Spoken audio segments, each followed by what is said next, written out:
Hi friends, this is বানি and welcome to my channel. বন্ধুরা, আজকে আমি তোমাদের জন্য চারটে দারুণ ওয়ার্ড নিয়ে এসেছি। খুব কনফিউজিং ওয়ার্ডস নিয়ে এসেছি। আমরা যখন অর্থ করি সেন্টেন্সে কোনো একটা কাজ সম্ভবত ঘটবে, তখন আমরা সেন্টেন্সে কখন পারহ্যাপস এর ব্যবহার করি, কখন প্রবাবলির ব্যবহার করি, আবার কখন মেবি কে ব্যবহার করতে পারি, আবার কখন পসিবলি কে ব্যবহার করে থাকি। এই চারটে ওয়ার্ড নিয়ে আমরা প্রায় কনফিউজড হয়ে যাই। সেন্টেন্সে এগুলোকে আমরা ঠিক কোন অর্থে ব্যবহার করে থাকি, কখন কোনটার ব্যবহার করব, কোন সেন্টেন্সে কোনটার ব্যবহার করলে সেন্টেন্সটা সঠিক হয়। আজকে আমরা এই চারটে ওয়ার্ডের ব্যবহার সঠিকভাবে জানবো। আজকের পরে এই চারটে ওয়ার্ডের ব্যবহার নিয়ে তোমরা কখনোই কনফিউজড হবে না। তো আজকের ভিডিওটাও কিন্তু খুবই ইম্পর্টেন্ট, খুবই ফ্রুটফুল হতে চলেছে। তোমরা কোথাও যাবে না, আমার সাথে ভিডিওটা একদম শেষ পর্যন্ত থাকবে। যা চ্যানেল নতুন অর্থাৎ প্রথম ভিডিও দেখছো তারা প্লিজ চ্যানেলটাকে সাবস্ক্রাইব করে নিও, তাহলে যখনই আমি ভিডিও আপলোড করবো তোমরা নোটিফিকেশন পেয়ে যাবে। তো আর দেরি না করে চলো শুরু করা যাক আজকের ভিডিও। দেখো, প্রবাবলি, পসিবলি, মেবি আর পারহ্যাপস এই চারটে ওয়ার্ডই হলো অ্যাডভার্ব। সেন্টেন্সে এই চারটে ওয়ার্ড অ্যাডভার্বের কাজ করে।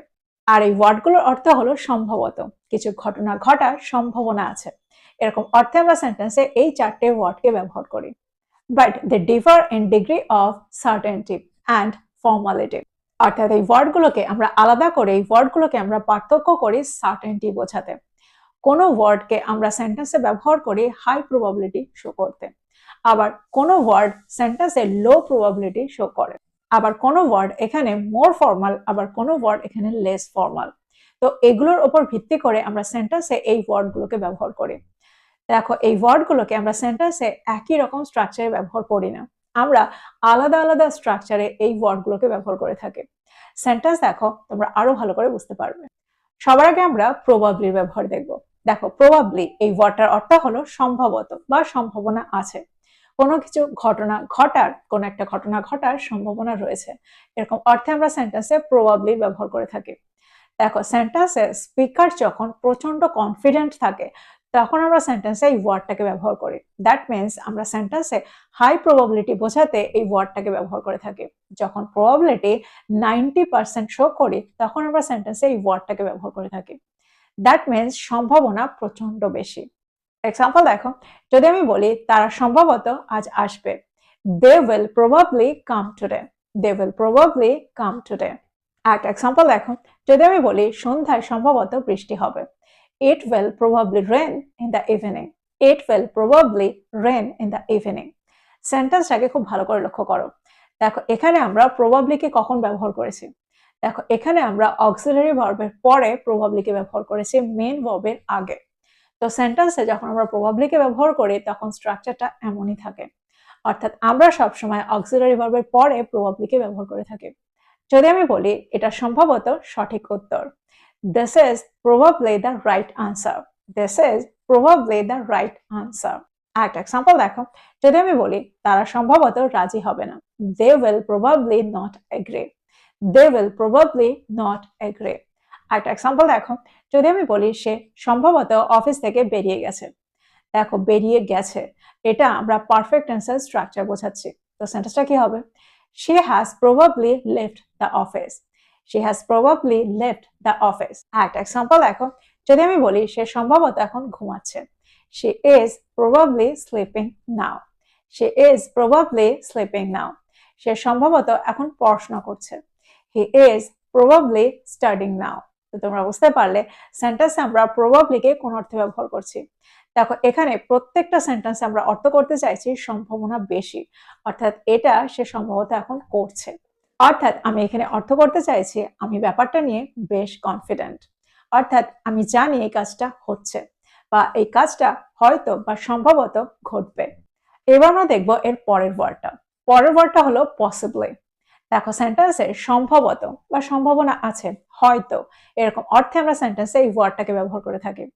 দেখো, এই ওয়ার্ডটাকে আমরা সেন্টেন্সে তখন ব্যবহার করি যখন আমরা অর্থ করি খুব ডিফিকাল্ট কোনো একটা কাজ করা, অর্থাৎ হওয়ার সম্ভাবনাটা খুব কম বা আনসার্টেন, তখন আমরা সেন্টেন্সে এই ওয়ার্ডটাকে ব্যবহার করি। অর্থাৎ যখন আমরা সেন্টেন্সে অর্থ করতে চাই লো প্রবাবিলিটি, সম্ভাবনাটা খুবই কম, তখন আমরা সেন্টেন্সে এই ওয়ার্ডটাকে ব্যবহার করি, পসিবলিকে ব্যবহার করি। দ্যাট মিনস 30% চান্স রয়েছে কোনো একটা কাজ হওয়ার বা কোনো একটা ঘটনা ঘটার, 30% চান্স রয়েছে। তো এরকম অর্থে আমরা সেন্টেন্সে এই ওয়ার্ডটাকে ব্যবহার করি। এক্সাম্পল দেখো, যদি আমি বলি আমাদের সম্ভবত আরো সময় দরকার, অর্থাৎ আমাদের সময় দরকার নাও হতে পারে, অর্থাৎ সামান্য সম্ভাবনা রয়েছে। সেন্টেন্সটা কি হবে?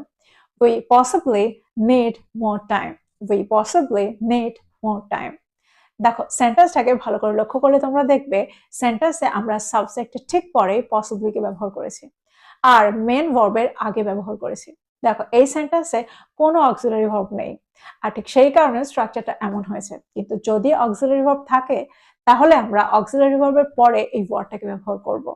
যদি আমি বলি সম্ভবত এটা সঠিক উত্তর, this is possibly the right answer. This is possibly the right answer.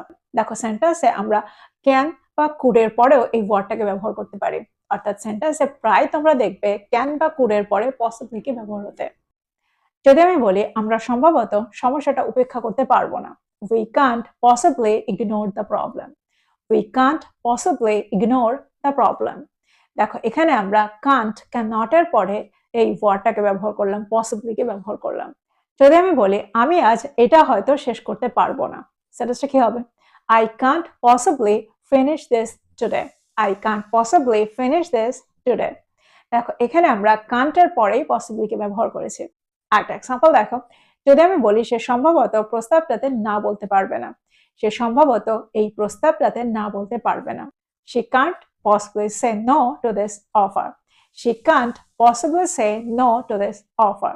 তো তোমরা বুঝতে পারছো সেন্টেন্সে আমরা এখানে ক্যান বা কুড এর পরে পসিবলি কে ব্যবহার করতে পারি। এবার প্রশ্ন হচ্ছে আমরা সেন্টেন্সে যখন উইল নট এর ব্যবহার করব, অর্থাৎ আমরা সেন্টেন্সে উইল নট দিয়ে সেন্টেন্সটাকে নেগেটিভ করব, তখনও কি সেন্টেন্সের স্ট্রাকচারটা একই থাকবে? না, তখন আমরা পসিবলি কে সাবজেক্টের পরে ব্যবহার করব। That means won't will not এর আগে আমরা পসিবলি কে ব্যবহার করে থাকি। এক্সাম্পল দেখো, যদি আমি বলি আমি সম্ভবত মিটিংটিতে যোগ দিতে পারবো না, যোগ দিতে সক্ষম হব না, সেটা কি হবে? I possibly won't be able to attend the meeting. I possibly won't be able to attend the meeting. তো তোমরা বুঝতে পারছো এই ধরনের সেন্টেন্সে যেখানে আমরা উইল নট দিয়ে সেন্টেন্সটাকে নেগেটিভ করছি, তখন আমরা সেন্টেন্সে এই ধরনের সেন্টেন্সে পসিবলি কে সাবজেক্টের পরেই ব্যবহার করব। তো এই হলো পসিবলি এই ওয়ার্ডটা ব্যবহার করার কিছু নিয়ম। এবার আমরা দেখব এর পরের ওয়ার্ডটা। এবার আমরা দেখব মেবি এর ব্যবহার। সেন্টেন্সে আমরা মেবি কে কোন অর্থে ব্যবহার করি? আমরা সবাই জানি মেবি এই ওয়ার্ডটাকে আমরা সেন্টেন্সের সম্ভবত, হয়তো, সম্ভাবনা আছে এরকম অর্থে ব্যবহার করে থাকি। দেখো সেন্টেন্সে আমরা মেবি এই ওয়ার্ডটাকে তখন ব্যবহার করি যখন আমরা অর্থ করি প্রবাবিলিটি, সম্ভাবনা 50% রয়েছে, অর্থাৎ 50% না 50% হ্যাঁ, হতেও পারে নাও হতে পারে, এরকম অর্থে আমরা সেন্টেন্সে মেবি এই ওয়ার্ডটাকে ব্যবহার করে থাকি। আর এই ওয়ার্ডটাও একটা অ্যাডভার্ব। আর এই ওয়ার্ডটাকে আমরা সেন্টেন্সে তখনই ব্যবহার করি যখন সেন্টেন্সটা ক্যাজুয়াল হয়। আর প্রতিদিনের ইংলিশে আমরা মেবি কে ব্যবহার করে থাকি যখন সেন্টেন্সে আমরা অর্থ করব 50% চান্স রয়েছে। দেখো সেন্টেন্সে এই ওয়ার্ডটাকে আমরা সেন্টেন্সের শুরুতেই ব্যবহার করি, that means at the beginning of the sentence. Example দেখো, যদি আমি বলি হয়তো সে তোমাকে শোনেনি, maybe he didn't hear you. Maybe he didn't hear you. দেখো এখানে সেন্টেন্সটাকে আমরা মেবি দিয়ে শুরু করেছি, দ্যাট মিনস আমি অর্থ করছি 50% চান্স, অর্থাৎ হতেও পারে নাও হতে পারে, সে হয়তো শুনে ইগনোর করেছে বা সে হয়তো শুনতে পায়নি, এরকম অর্থে আমরা সেন্টেন্সে মেবি কে ব্যবহার করছি। আরেকটা এক্সাম্পল দেখো, যদি আমি বলি হয়তো সে সত্যিটা বলছে না, maybe he is not telling the truth. Maybe he is not telling the truth. যদি আমি বলি হয়তো তারা বাইরে অপেক্ষা করছে, অর্থাৎ আই এম নট শিওর, 50-50, সেন্টেন্সটা কি হবে? Maybe they are waiting outside. Maybe they are waiting outside. Maybe এই ওয়ার্ডটাকে ব্যবহার করাটা খুবই সহজ, আমরা খুব সহজেই সেন্টেন্সের শুরুতে মেবি কে রেখে সেন্টেন্সটাকে তৈরি করতে পারি। একটা এক্সাম্পল দেখো, যদি আমি বলি হয়তো সে তোমাকে বুঝতে পারেনি বা সম্ভবত সে তোমাকে বুঝতে পারেনি, maybe he didn't understand you. Maybe he didn't understand you বা maybe he didn't get you. যদি আমি বলি হয়তো আমি আজ বাড়িতেই থাকবো, অর্থাৎ আই এম নট শিওর, আমি বাইরে যেতেও পারি নাও যেতে পারি, maybe I will stay at home today. Maybe I will stay at home today. তোমরা বুঝতে পারছো সেন্টেন্সে আমরা মেবি কে কোন অর্থে ব্যবহার করছি। এবার আমরা দেখব পরের ওয়ার্ডটা। পরের ওয়ার্ডটা হলো পারহ্যাপস। সেন্টেন্সে প্রায় তোমরা পারহ্যাপস এই ওয়ার্ডটাকে ব্যবহার করতে দেখবে। দেখো এই ওয়ার্ডটা মেবি এরই মতো, অর্থাৎ সেন্টেন্সে আমরা যেরকম অর্থে মেবিকে ব্যবহার করছি ঠিক একই অর্থে এই ওয়ার্ডটাকে ব্যবহার করি, পারহ্যাপসকে ব্যবহার করি। অর্থাৎ 50-50 প্রবাবিলিটি বোঝাতে, 50-50 চান্স বোঝাতে আমরা সেন্টেন্সে এই ওয়ার্ডটাকে ব্যবহার করে থাকি। সম্ভাবনা অর্ধেক অর্ধেক রয়েছে, এরকম অর্থে আমরা সেন্টেন্সে এই ওয়ার্ডটাকে ব্যবহার করে থাকি। তাহলে দুটো ওয়ার্ডের মধ্যে কি পার্থক্য? দেখো সেন্টেন্সে আমরা ক্যাজুয়াল অর্থাৎ ক্যাজুয়াল কনভারসেশনেই মেবিকে ব্যবহার করে থাকি, কিন্তু পারহ্যাপসকে আমরা একটু ফর্মাল সেন্টেন্সেই ব্যবহার করে থাকি, ফর্মাল কনটেক্সটেই পারহ্যাপসকে ব্যবহার করে থাকি।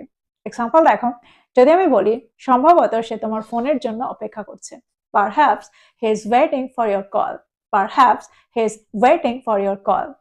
একটা জিনিস তোমরা এখানে মনে রাখো, আমরা সেন্টেন্সে পারহ্যাপসকে সেন্টেন্সের শুরুতেও রাখতে পারি, আবার সেন্টেন্সে অক্সিলারি ভার্বের পরেও ব্যবহার করতে পারি, মেন ভার্বের আগে। তো সেন্টেন্সটাকে আমরা এভাবে বলতে পারি, he is perhaps waiting for your call, he is perhaps waiting for your call.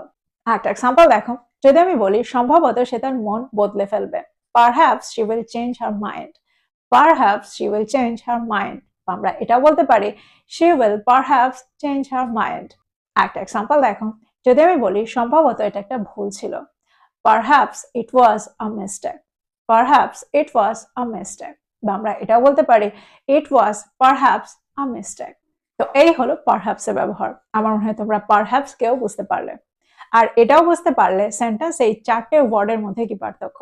সেন্টেন্সে আমরা প্রবাবলি, পসিবলি, মেবি আর পারহ্যাপস কে কখন ব্যবহার করি, কোনটার ব্যবহার আমরা কখন করি।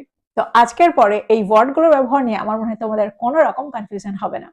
তো প্রত্যেকটাকে নোট ডাউন করো, প্রত্যেকটা রুলকে নোট ডাউন করো, আর এগুলো দিয়ে প্রচুর সেন্টেন্স তৈরি করো, আর সেগুলোকে প্রতিদিনের কনভারসেশনে ব্যবহার করো। তো এই ছিল আজকের ভিডিও, এই ছিল আজকের টপিক। ভিডিওটা ভালো লাগলে লাইক করতে ভুলে যাও না, বন্ধুদেরকে শেয়ার করো যারা ইংরেজি শিখছে। So this is all about today. I will be back with another video. Till then, take care. Thank you for watching this video. Bye bye.